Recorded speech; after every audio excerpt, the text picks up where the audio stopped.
আসসালামু আলাইকুম। Shimul memorial north south school and কলেজের নবম শ্রেণীর অর্থনীতি অনলাইন ক্লাসে সবাইকে স্বাগতম। আমি ইশরাত জাহান লাবণী।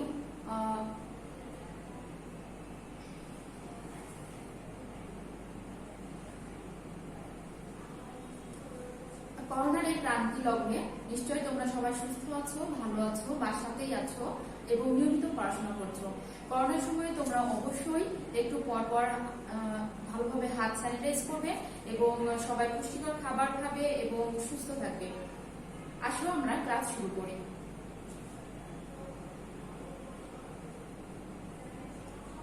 আজকে আমি তোমাদের ক্লাস নিব সপ্তম অধ্যায়ের নাম অর্থ ও ব্যয় ব্যবস্থা। অধ্যায়ের আমি যে অংশটুকু ক্লাস নিব সেটা হলো পাঠ 7.1 এবং 7.2।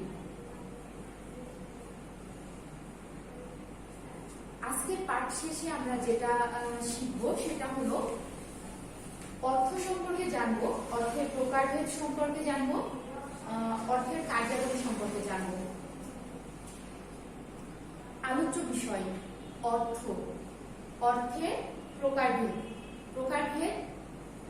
সেটা কাগজি মুদ্রা, ধাতব মুদ্রা এবং কাগজি নোট, এবং আসছে অর্থের কার্যাবলী। প্রথমে আমরা জানবো অর্থ কি। অর্থ কি? শিক্ষার্থীবৃন্দ, তোমরা নিশ্চয়ই বুঝতে পারছো অর্থ কি। অর্থ হলো যেটার মাধ্যমে কিছু জিনিস ক্রয় করি।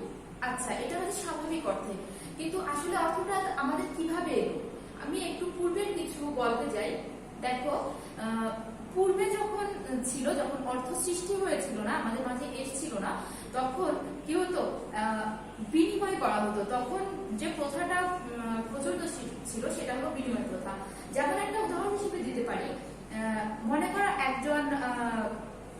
একজন কৃষকের শাড়ির প্রয়োজন, তার বউয়ের জন্য একটা শাড়ির প্রয়োজন, কিন্তু তার কাছে শাড়ি তৈরির ইনস্ট্রুমেন্ট নাই, শাড়ি সে তৈরি করে না। শাড়ি তৈরি কার কাছে যেতে হবে? তাকে তাঁতির কাছে যেতে হবে। তো তাঁতির কাছে গেলে তাঁতি তো তাকে এমনি এমনি শাড়ি দিবে না, দিবে না। তো কৃষকের কাছে নিশ্চয় ওই কৃষকের কাছে একটা ছাগল আছে। তো সে কি করলো? ওই ছাগলটা নিয়ে তাঁতির কাছে গেল যে শাড়ি নিবে। তখন তাঁতি বললো, আমি তোমাকে একটা শাড়ি দিতে পারি এবং একটাই মাত্র শাড়ি দিব, এবং সেই শাড়িটার পরিবর্তে তোমাকে ছাগলটা দিতে হবে। তখন কৃষক বলছে, একটা শাড়ির দাম নিশ্চয়ই একটা ছাগলের চাইতে কম হবে।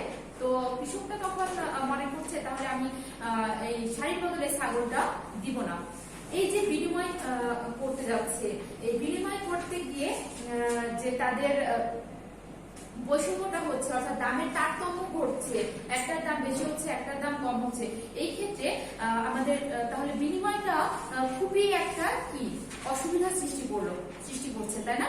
তো এইসব সমস্যার সম্মুখীন হতে হতে হতে তখন মানুষ কি করলো? এমন একটা গ্রহণযোগ্য একটা বস্তু সৃষ্টি করলো, যেটা হলো অর্থ।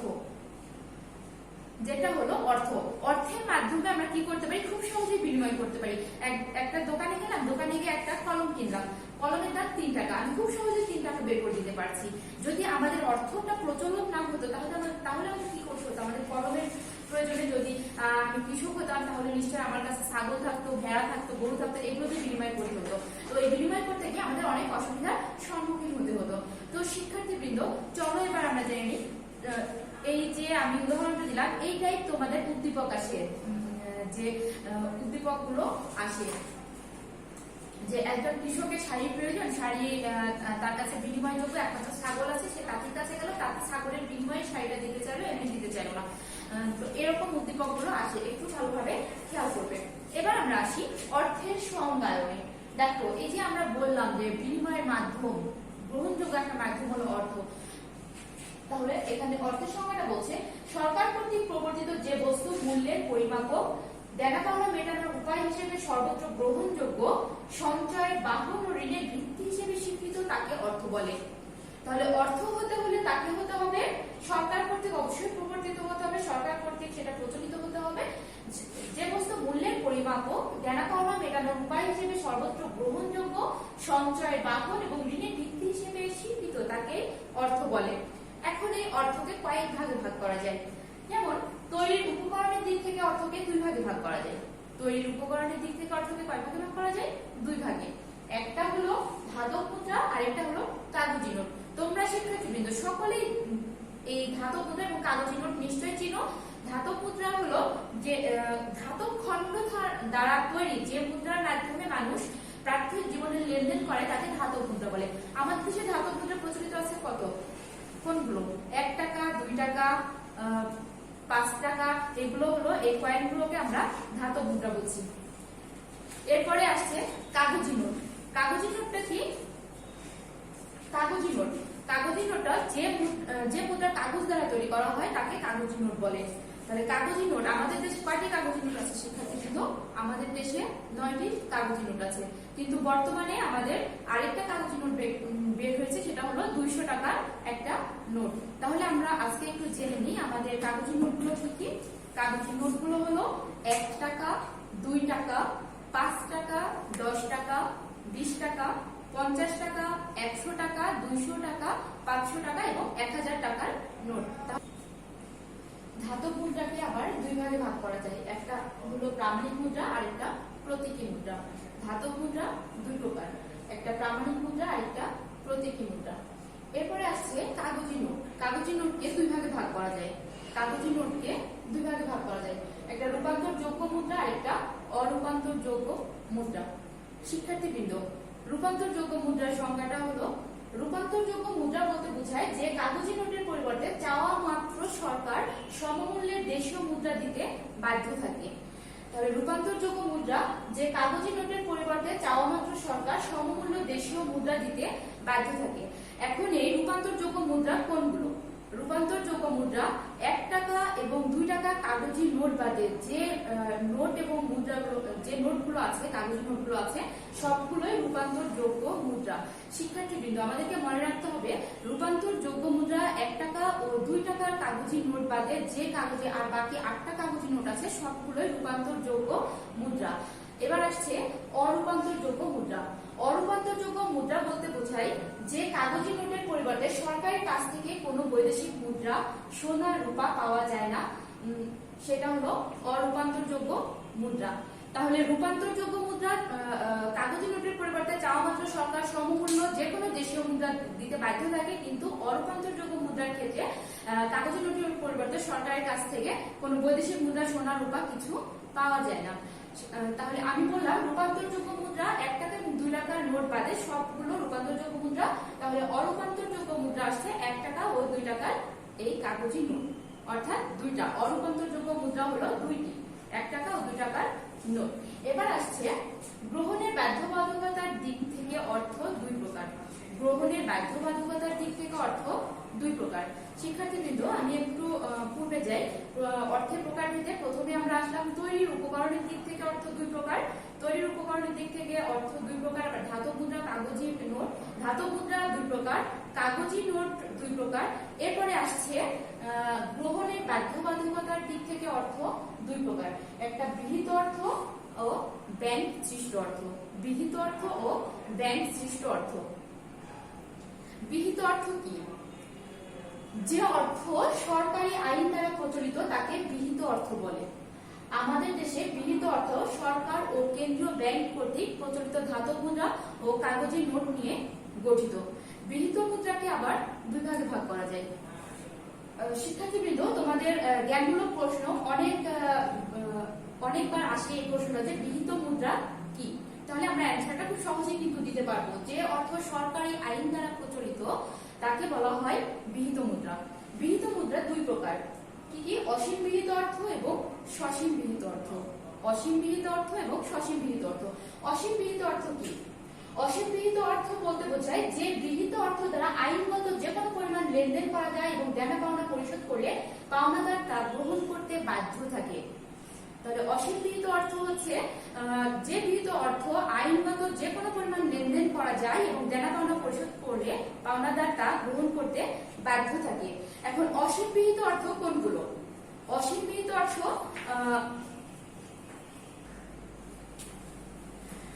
এই অসীম বিহিত অর্থ কোনগুলো? অসীম বিহিত অর্থ হলো 5 টাকা, 10 টাকা, 20 টাকা, 50 টাকা, 100 টাকা, 500 টাকা এবং 1000 টাকার নোট, অর্থাৎ কাগজি যে নোট নোটগুলো সবগুলোই অসীম বিহিত অর্থ। এরপরে আসছে সসীম বিহিত অর্থ। যে বিহিত অর্থ দ্বারা একটি নির্দিষ্ট সীমা পর্যন্ত লেনদেন করা যায়, আইনগতভাবে জনগণকে অধিক গ্রহণে বাধ্য করা যায় না এবং জনগণ তার ইচ্ছা অনুযায়ী তা গ্রহণ করতে পারে। তাহলে সসীম বিহিত অর্থ, যে বিহিত অর্থ দ্বারা একটি নির্দিষ্ট সীমা পর্যন্ত লেনদেন করা যায়। আমরা অসীম বিহিত অর্থের ক্ষেত্রে আমরা জানলাম যে সরকার আইনগতভাবে যে কোনো পরিমাণ লেনদেন করা যায় এবং দেনা পাওনা পরিশোধ করলে তা গ্রহণ করতে বাধ্য থাকে। কিন্তু সসীম বিহিত অর্থ জনগণকে এই অর্থটা যদি নিতে না চায় তাহলে কিন্তু বাধ্য করা যাবে না জনগণকে যে এটা তাকে নিতেই হবে। তাহলে এই সসীম বিহিত অর্থ কোনগুলো? সসীম বিহিত অর্থ হলো ধাতব মুদ্রা সবগুলো, যেমন 50 পয়সা, 1 টাকা, 5 টাকা, 2 টাকা ধাতব মুদ্রা। অর্থাৎ আমাদের মনে রাখতে হবে অসীম বিহিত অর্থ এবং সসীম বিহিত অর্থ। অসীম বিহিত অর্থ হলো সবগুলো কাগজি নোটগুলো, আর সসীম বিহিত অর্থ ধাতব মুদ্রাগুলো।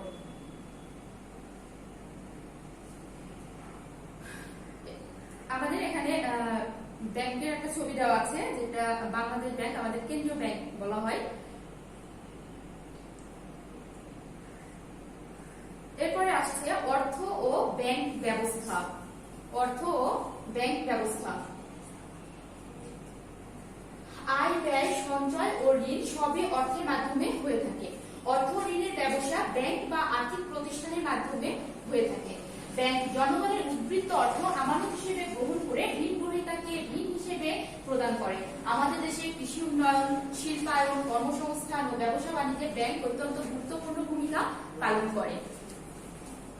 এই যে অর্থ ও ব্যাংক ব্যবস্থা, আমাদের ব্যাংক আছে, আমাদের অর্থ কিন্তু মানুষ লেনদেন করছে, এটা আমরা ব্যাংকের মাধ্যমে পরিচালিত হয়ে থাকি।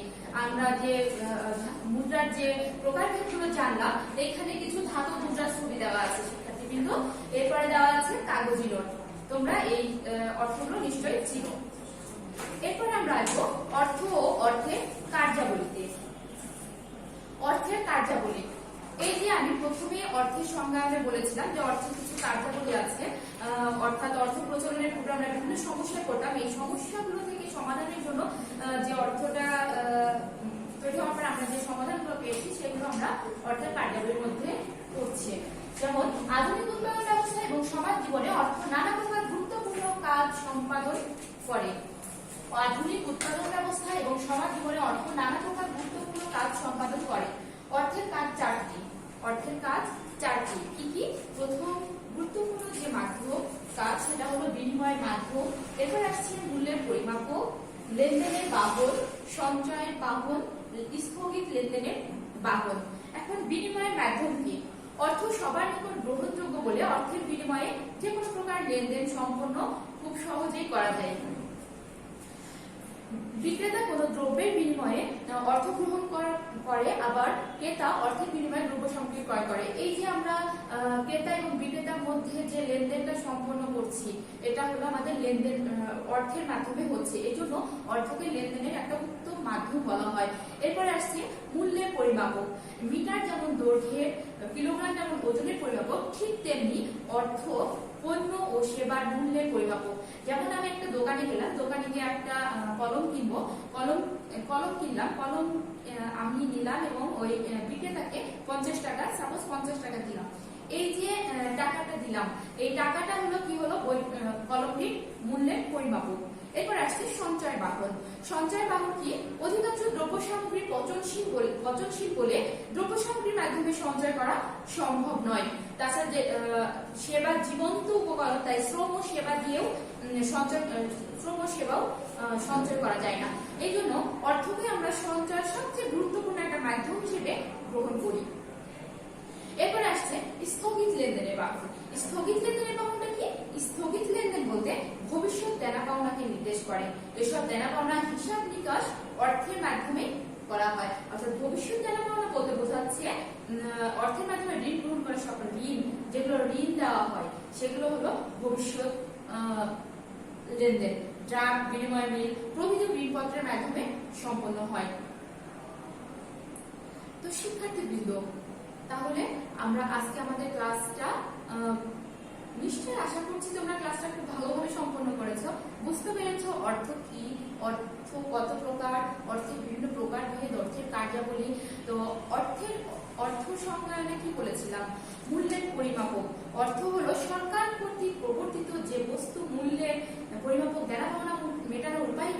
হলো গ্রহণযোগ্য, সঞ্চয়ের বাহন ও ঋণের ভিত্তি হিসেবে স্বীকৃত, তাকেই বলা হয় অর্থ। এরপরে অর্থের প্রকারভেদ জেনেছিলাম। অর্থের অনেকগুলো প্রকারভেদ আছে, যেমন তৈরির উপকরণের দিক থেকে অর্থ দুই প্রকার, ধাতব মুদ্রা ও কাগজি নোট। ধাতব মুদ্রা আবার দুই প্রকার, প্রামাণিক মুদ্রা ও প্রতীক মুদ্রা। এরপরে আসছে কাগজি নোট। কাগজি নোট আবার দুই প্রকার, সেটা হলো রূপান্তরযোগ্য মুদ্রা এবং রূপান্তর অযোগ্য মুদ্রা। গ্রহণের বাধ্যবাধকতার দিক থেকে অর্থ আবার দুই প্রকার, সেটা হলো বিহিত অর্থ, ব্যয় সৃষ্ট অর্থ। এখন শিক্ষার্থীবৃন্দ, আমরা যে ক্লাসটা সম্পন্ন করলাম এইখান থেকে মূল লাগলে চলে যায়। যেমন এই ক্লাসগুলো তো যেহেতু অনেক মনোযোগ দিয়ে করছে, সো এই অ্যান্সারগুলো নিশ্চয়ই খুব সহজেই করতে পারবে। অর্থ কি? বার্টার সিস্টেম কি? বিহিত অর্থ কি? একটি অসীম বিহিত অর্থের নাম বলো। আগামী দিন যতটুকু তোমাদের ক্লাস নেওয়া হবে এই অধ্যায়ের উপরে, তারপরে ক্লাস টপ টেস্ট নেওয়া হবে। তোমরা বাসায় নিশ্চয়ই খুব ভালোভাবে চর্চা করবে এবং টপ টেস্টটা খুব ভালোভাবে দিবে। সবাইকে ধন্যবাদ।